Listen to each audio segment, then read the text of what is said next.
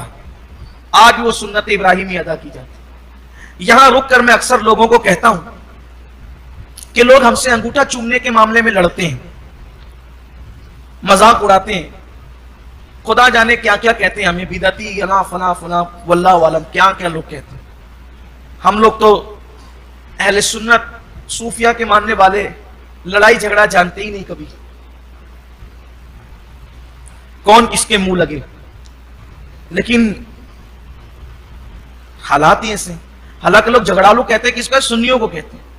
میں کہتا ہوں اللہ کے بندو, اگر ہم جھگڑالو ہوتے تو تم ہماری مسجدوں پہ قبضہ کیوں کرتے؟ ہم جھگڑالو نہ تھے, شریف تھے, تبھی تو تم نے ہماری مسجدوں پہ قبضہ کیا. پوری دنیا اور پورے ہندوستان کی بات تو چھوڑ دو, ہم مالیگاؤں میں انگلیوں پہ گنا سکتے اپنی مسجدوں کو جس پہ تم نے قبضہ کیا. بعد میں آئے تم, قبضہ آپ نے کیا ہے. اور یہ بات بھی آپ کو بتا دوں, قبضہ وہی کرتا ہے جو بعد میں آتا ہے. اس کا مطلب ہم پہلے سے تھے, آئے بعد میں آپ, اور ہم پہلے سے تھے, کب سے تھے, اس کی کڑیاں رسول اللہ کے دور سے ملتی ہیں. کبھی کبھی میں یہ باتیں کرتا ہوں تو لوگوں کو تکلیف ہوتی, نہ کیا کرو, آپ اپنی بات کیا کرو. میں کہا یہ بھی ہماری بات ہے, اس لیے کہ نئی نسل کو ہم نہ بتائیں گے تو پھر کون بتائے گا کہ آپ نے قبضہ کیا ہے. ارے قبضہ کی ہوئی زمین کے اندر رہ نہیں سکتے, کھانا نہیں پکا سکتے جو زمین پہ قبضہ کیا ہو. جس مسجد پہ قبضہ کیا اس میں تمہاری نماز کیسے ہوتی ہے؟ غاصبوں, غصب کی ہوئی مسجدوں میں نماز کیسے ہوتی ہے؟ کون سے نمازی ہو تم؟ ہمارا تو لوٹا ہے, ہم تو چیخیں گے نا. اگر چور چوری کر کے بھاگے اور ہم نہیں چلائے چور چور چور, تو چور احتجاج کرتا, مجھے چور کیوں کہتے ہو؟ ارے چرایا تو چور تو کہیں گے نا. تحقیق کریں آپ, ہم نے کسی کی بنائی ہوئی مسجد پہ آج تک قبضہ نہیں کیا, ہمیں ضرورت ہی نہیں ہے.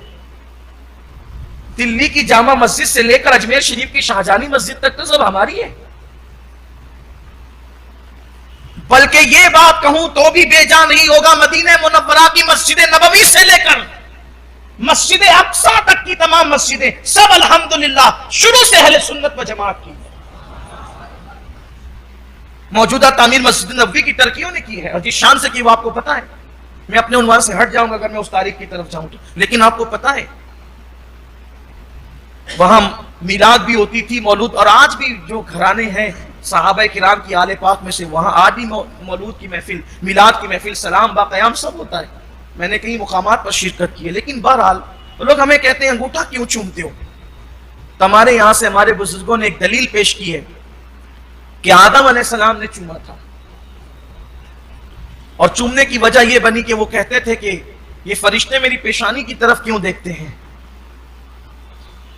تو کہا تمہاری پیشانی میں نور محمدی ہے, کہا وہ ذرا مجھے بھی دکھا دے, توجہ کرنا, وہ ذرا مجھے بھی دکھا دے. تو اللہ نے نور محمدی کے بارے میں فرمایا کہ وہ تمہارے ناخونوں میں, انگوٹھوں کے یا انگلیوں کے ناخونوں پہ اس کو ظاہر کرتے ہیں.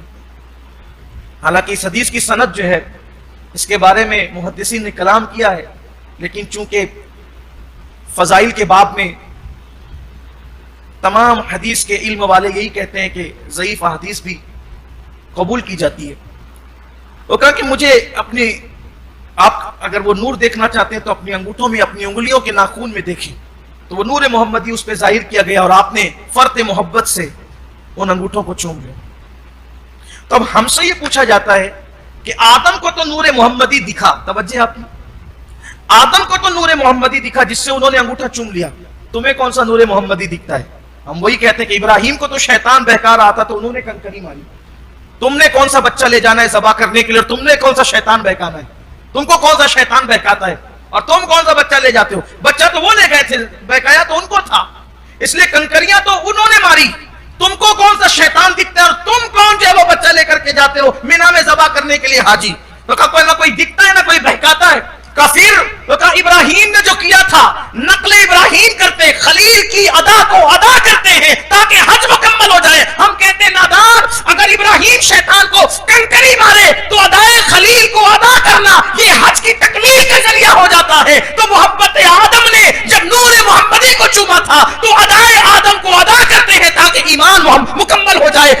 رسول کے حوالے سے، چاہت رسول کے حوالے سے، وہاں بھی ادا ہے یہاں بھی ادا ہے۔ تو یہاں ظاہر کو نہ دیکھو، اداؤں کو دیکھو۔ آپ نے مارا کنکریاں، وہاں نہ چلی تو گیا ماں کے پاس، حضرت حاجرہ کے پاس، کہ پتہ ہے تمہارے بچے کے ساتھ کیا ہونے والا ہے؟ تو کیا ہونے والا ہے؟ وہ تو اپنے دوست سے ملانے لے گئے، کہا وہ ذبح کر دیں گے۔ کہا کیا کوئی باپ بھی ذبح کرتا ہے بیٹے کو؟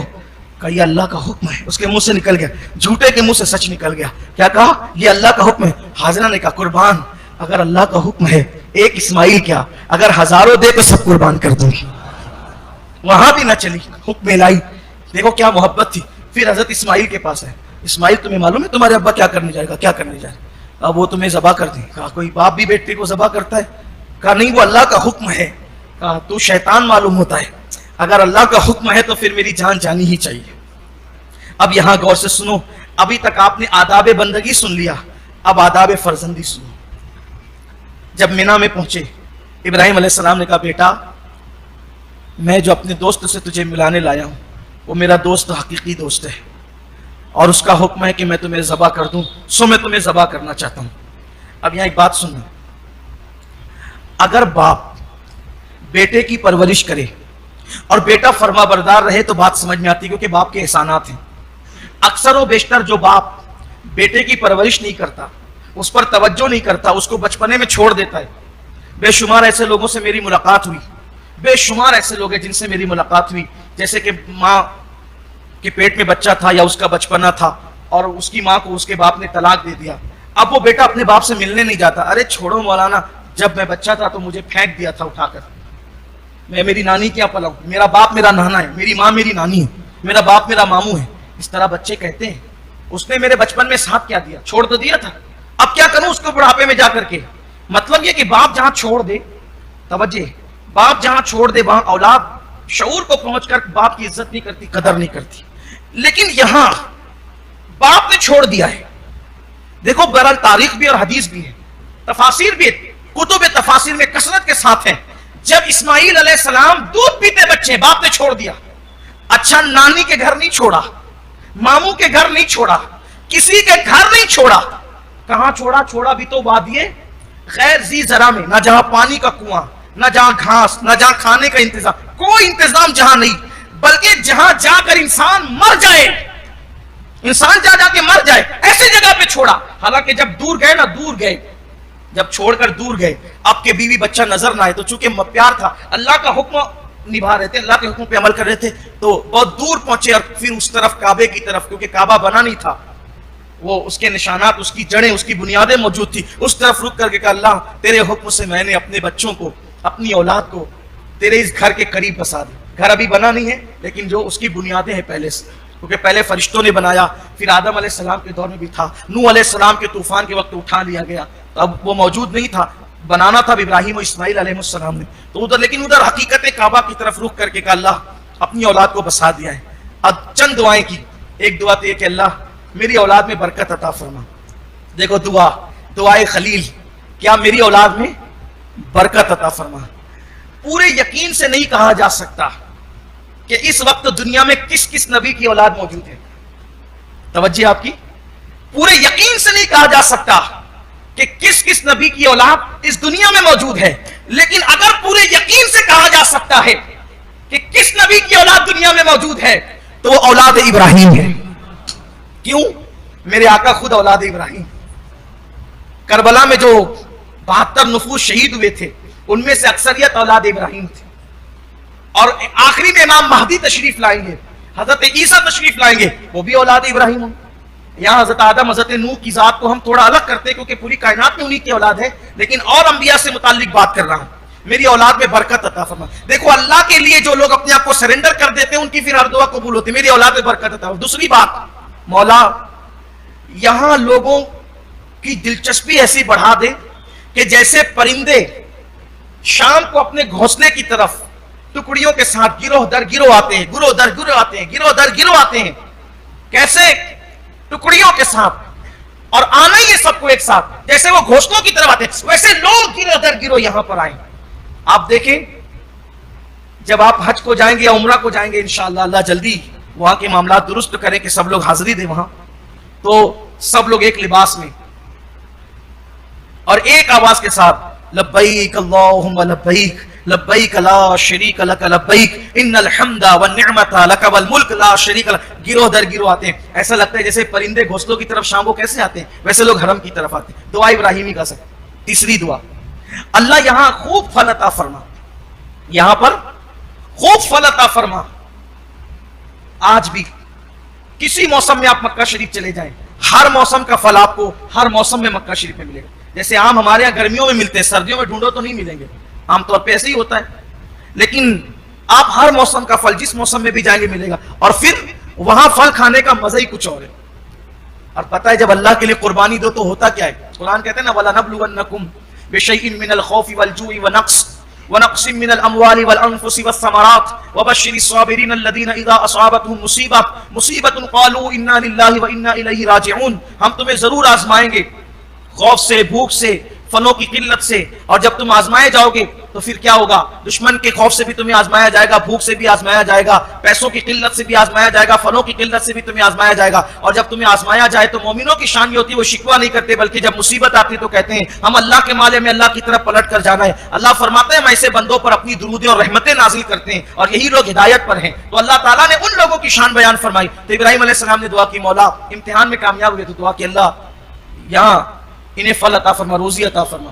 اور کیا فرمایا, اللہ یہاں بستی بسا دے. اب وہ کون سی بستی تھی, تو وہ تو وادی غیر ذی زرع تھی, وادی غیر ذی زرع تھی.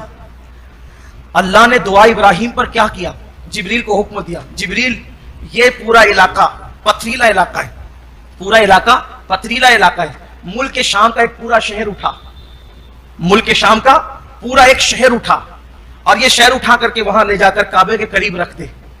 تو حضرت جبریل وہ شہر اٹھائے, اٹھا کر کے لائے, اس کو کعبے کا طواف کرایا, پورے شہر کو کعبے کا طواف کرایا, اور کعبے سے کچھ دور کے فاصلے پر اس شہر کو رکھ دیا.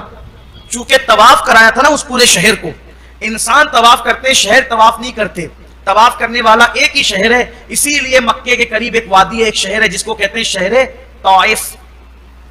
طائف پورا علاقہ پتھریلا ہے, لیکن آپ جب طائف جائیں گے تو کشمیر کی طرح لگے گا طائف. اب مکے کی پتھریلی زمین پہ کشمیر جیسا شہر کیوں, بالکل ایسا کہ پورا ماحول الگ, اور طائف کا ماحول الگ. طائف کا حال یہ ہے کہ وہاں برسات خوب ہوتی ہے, ٹھنڈک بھی ہوتی ہے, کشمیر جیسا ماحول کم و بیش ہوتا ہے وہاں پر, آپ جائے تو آپ کو پتا چلے گا. تو پورا ماحول پتھریلا ہے, وہ زرخیز کیوں ہے, پورا ماحول پتھریلا ہے, وہ ہرا بھرا کیوں ہے. تو وہ ملک شام کا شہر تھا, جو حضرت خلیل کی دعا کی برکت سے پورا شہر اٹھا کر لایا گیا اور طواف کرا کر کے وہاں قریب میں رکھا گیا.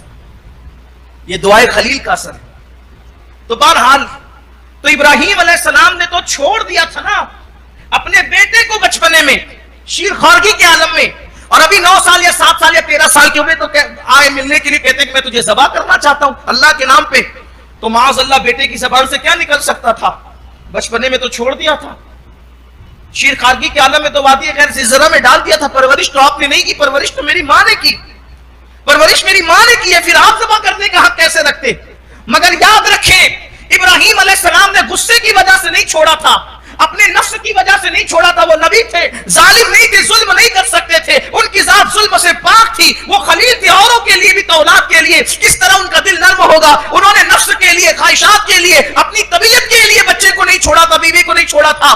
آداب بندگی کا لحاظ کرتے ہوئے, خدا کے حکم پر عمل کرتے ہوئے اپنے بچے کو چھوڑا تھا. تو بظاہر بچے کو چھوڑ تو دیا تھا, لیکن حضرت ابراہیم قدم قدم پر اللہ کی فرما برداری کرتے ہیں, قدم قدم پہ وفاداری کرتے ہیں, قدم قدم پر اس کے حکم پہ عمل کرتے ہیں. تو پھر اللہ تبارک و تعالیٰ نے انعام کیا عطا فرمایا کہ جب اپنے بچے سے کہتے کہ میرے بیٹے میں تجھے اللہ کے نام پہ ذبح کرنا چاہتا ہوں, تو اللہ اکبر, بیٹا یہ نہیں کہتا کہ آپ یہ کیوں کر سکتے ہیں, بلکہ آپ کا شہزادہ, آپ کے بیٹے اسماعیل علیہ السلام کہتے ہیں افعل تؤمر, آپ کو جو حکم ہوا ہے اس کو جلدی کریں, صرف کریں نہیں جلدی کریں. کیوں؟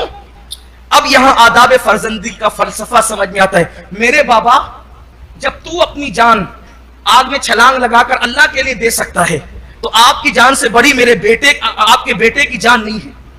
جو آپ آگ میں اللہ کے نام پہ جان دے سکتے تو میں کون ہوں, میں بھی دوں گا, اس لیے آپ جلدی کریں.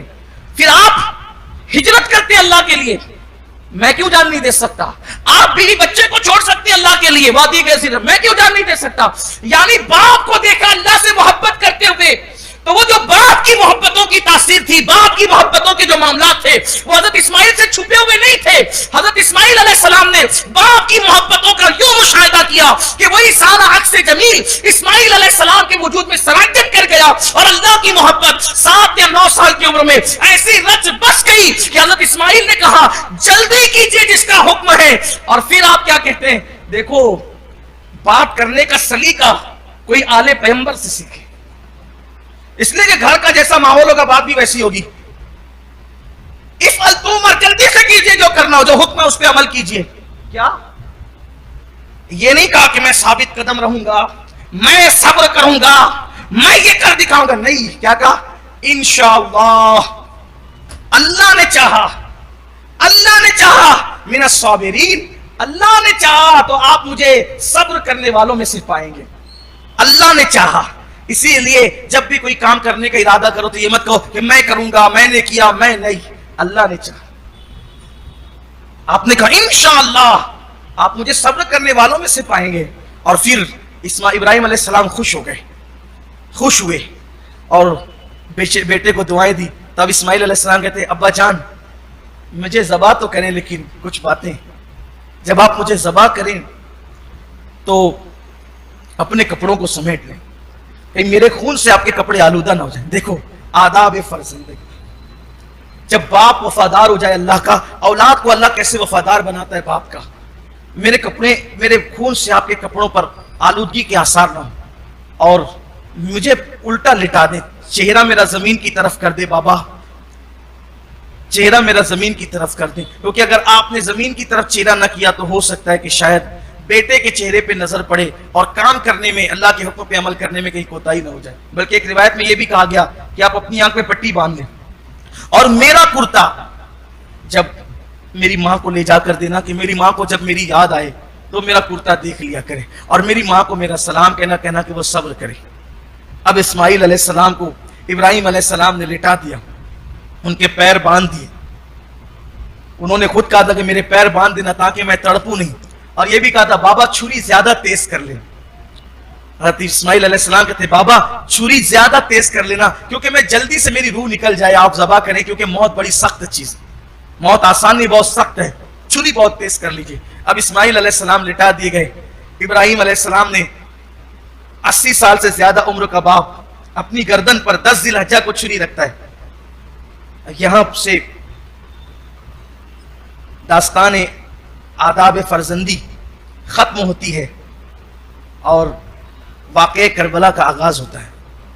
اسے بھی توجہ سے سنیں. حضرت اسماعیل علیہ السلام لیٹے ہوئے ہیں, 10 ذی الحجہ ہے, مینا کا میدان ہے, باپ اور بیٹا ہے, اور ابراہیم علیہ السلام نے گردن پہ چھری رکھی ہے. وہ چھری کو دیکھ کر کے حضرت جبریل کو حکم ہوتا ہے جبریل جاؤ, اس سے پہلے کہ وہ رکھی ہوئی چھری چل جائے, جبریل جاؤ اس سے پہلے کہ وہ رکھی ہوئی چھری چل جائے, جنت سے دمبا لو. کچھ لوگوں نے بکری کی روایت بھی لکھی ہے, اکثر دمبا بیان کیا جاتا ہے. پہلا جنتی جانور لو, اور جنتی جانور لے جا کر اسماعیل کو ہٹا کر کے وہاں پر یہ جنتی جانور رکھ دو, دمبا رکھ دو. حضرت جبریل علیہ السلام سے ایک بار حضور علیہ السلام نے پوچھا تمہاری رفتار کتنی ہے؟ جبریل تمہاری رفتار, عرض کی یا رسول اللہ میری رفتار کا اندازہ آپ اس سے لگا لیں کہ میں بہت جلدی زمین پر کب آیا اور کتنے وقت میں آیا.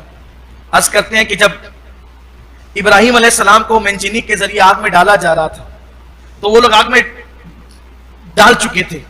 اللہ نے اس وقت مجھ سے کہا کہ جبریل اس سے پہلے کہ میرا ابراہیم آگ میں پہنچے تم آگ میں جاؤ اور تخت لے کر اس کے لیے بچھا دو. تو ادھر سے آگ میں انہوں نے ڈال دیا ہے علاوے میں, اور وہ آگ کی اندر گئے, اس سے پہلے جبریل سدرہ سے جنتی تخت لے کر آگ میں پہنچ گئے. یوسف علیہ السلام کے بھائیوں نے ان کو کنویں میں ڈالا, وہ کنویں میں ڈال چکے تھے. اللہ نے مجھے حکم دیا کہ اس سے پہلے کہ وہ کنویں کی تہہ میں پہنچے تم وہاں پہنچ کر کے میرے یوسف کو اپنے پروں میں لے لو اور اس کے لیے بھی تخت بچھا دو. اسماعیل علیہ السلام کی گردن پہ چھری رکھی جا چکی, پہلے چھری چھری رکھی جا چکی تھی. اللہ نے حکم دیا کہ جنت جاؤ اور جنت سے دمبا لے کر کے مینا جاؤ, اور اس سے پہلے کہ چھری چلے اسماعیل کو ہٹا کر اس کی جگہ وہ دمبا رکھ دو. وہ سدرہ سے نکلے, جنت گئے, دمبا لیا. سوچو چھری رکھ کر چلانے میں معاذ اللہ کیا وہاں کوئی سوچا سمجھا کوئی پلان تھا کہ ایسا ہوگا ایسا ہوگا؟ وہاں تو ایک باپ اپنے بیٹے کو ذبح کرنے گئے. چھری رکھ کر چلانے میں ٹائم کتنا لگتا ہے؟ چھری رکھ کر چلانے میں ٹائم کتنا لگتا ہے؟ حضرت جبریل کہتے ہیں یا رسول اللہ، اللہ نے حکم دیا اس سے پہلے کہ چھری چلے تم جا کر کے وہ دمبا رکھ دو۔ ابراہیم علیہ السلام چھری رکھے ہوئے ہیں، جبریل دمبا لے کر آتے ہیں اور باپ بیٹے کی گردن پہ چھری رکھا ہے، یہ منظر دیکھ کے کہتے ہیں اللہ اکبر اللہ اکبر۔ یہ منظر دیکھ کر کیا کہتے ہیں؟ حیرت اور استعجاب میں کیا ہو رہا ہے، عشق میں کیا ہو رہا ہے۔ جب عشق سکھاتا ہے آداب خدا گاہی، کھلتے ہیں غلاموں پر، کھلتے ہیں غلاموں پر اسرار شہنشاہی۔ اللہ اکبر، گردن پہ چھری رکھی ہے اللہ کی محبت میں، اللہ کے پیار میں، اور پھر اس کے بعد جبریل یہ منظر دیکھ کے کیا کہتے ہیں؟ اللہ اکبر اللہ اکبر۔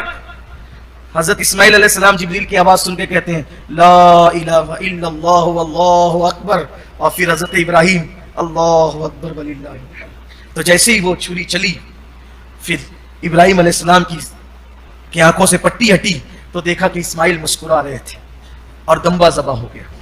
اللہ نے فرمایا اے ابراہیم، اے ابراہیم، اے میرے ابراہیم، تو نے سچ کر دکھایا، اے میرے ابراہیم تو نے سچ کر دکھایا۔ کیا؟ اپنے خواب کو۔ اور پھر کہا کہ یہ بڑی قربانی ہوئی۔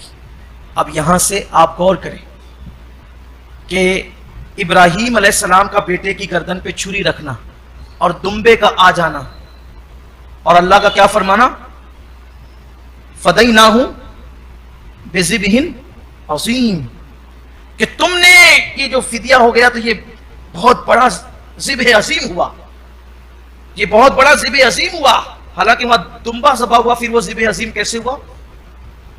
ابراہیم علیہ السلام تو اللہ تعالیٰ کی محبت میں انہوں نے سچ کر دکھایا جو حکم تھا، اور یہ کہ تمہاری قربانی قبول ہو گئی۔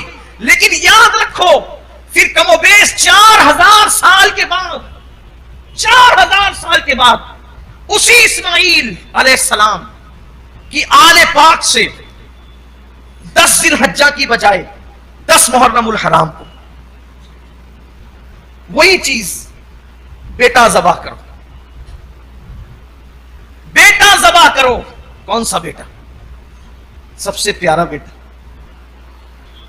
سب سے پیارا حسین و سبتم من الاسباط، حسین میرے بیٹوں میں ایک بیٹا ہے، بلکہ سارے بیٹوں میں ایک بیٹا ہے۔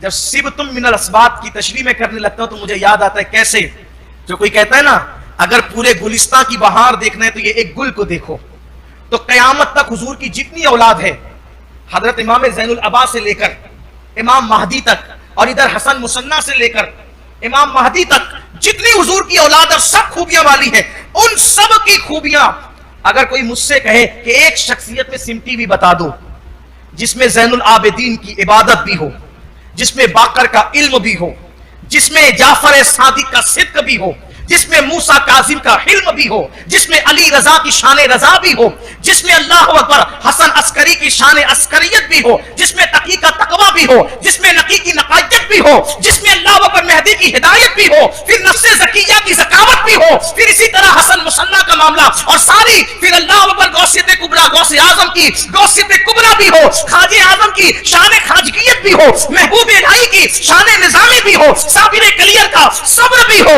اللہ اکبر شاہ برکت اللہ کی برکتیں بھی ہو، وارث پاک کی شان وراثت بھی ہو۔ گویا کہ حضور کی تمام آل پاک اگر کسی ایک شخصیت میں سمٹ آتی ہے، اور اگر کسی ایک شخصیت کے کاسے امام میں سمٹ جاتی ہے، اگر کوئی ایسی ہستی بھی ہو جس میں تمام آل نبی اولاد مصطفیٰ کا وہ سارا رنگ کسی ایک پھول کے اندر اگر کہیں کسی کونے میں جا نظر آتا ہے، اس شخصیت کو بتایا جائے، میں کہتا ہوں کہہ تو دیا نبی نے، حسین و سبتم من الاسباط، حسین تمام میرے بیٹوں کے برابر ایک بیٹا ہے، میرے سارے بیٹوں کا ایک حسن الگ ہے، اور میرے اکیلے حسین کا حسن الگ ہے۔ سب کا حسن تقوی، پرہیزگاری، علم بردباری، شہادتیں، امانتیں، امامتیں سب سمٹ آتی ہے ایک حسین پاک میں۔ تو اللہ نے حکم دیا کہ اپنا بیٹا ذبح کرو۔